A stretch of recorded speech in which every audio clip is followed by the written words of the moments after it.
Children are our future, and they need to be given every opportunity to succeed.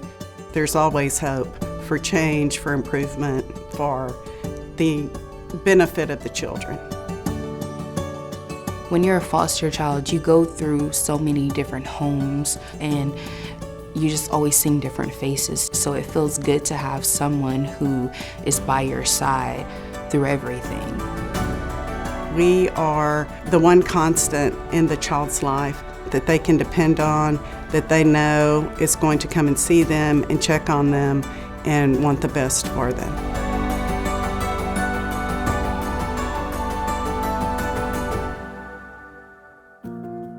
Voices for Children is a CASA program, a court-appointed special advocates program.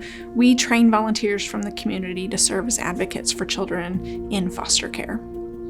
Children come into foster care or substitute care because of abuse or neglect that has happened in the home. And at that point, the state will step in and protect the children and try to help the families to get to a point where they can provide a safe home for the children.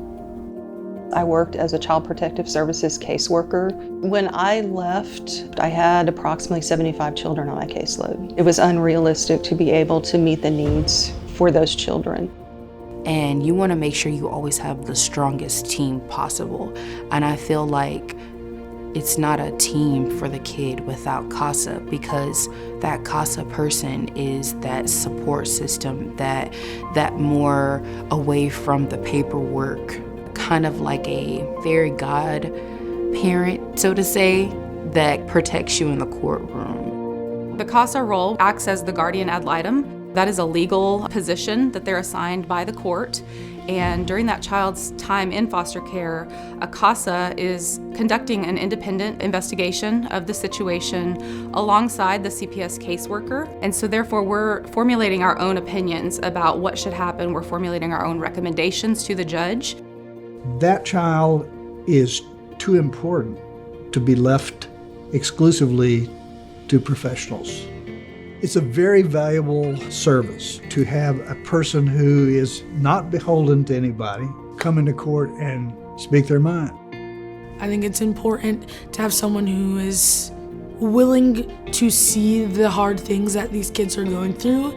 Having her for that year and a half, 2 years, was the stability that I needed as a kid. Just having people who allowed me to be a kid.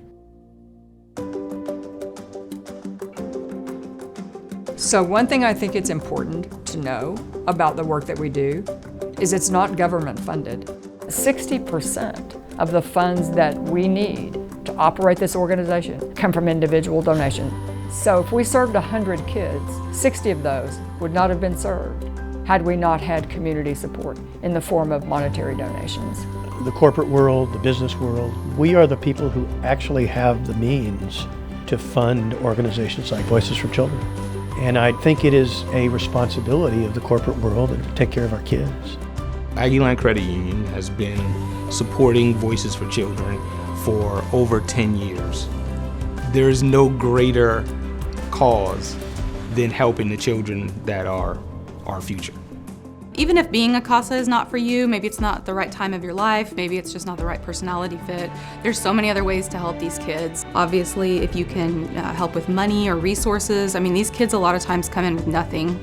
If you're just telling people about Voices for Children and about CASA and what we do, it can make a difference.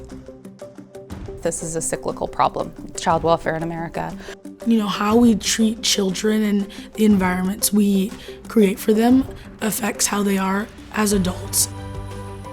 The trajectory of their lives is fully dependent on some of those recommendations that are made in the courtroom. And I think if I had not advocated the way that I had advocated and the judge hadn't ruled in our favor, the kids would have turned out completely different. And that would have, affected not only the rest of their life, but potentially also for lives, generations to come. I don't know what I would have done without my CASA worker, but I'm very, very thankful to have had her and thankful for Voices for Children.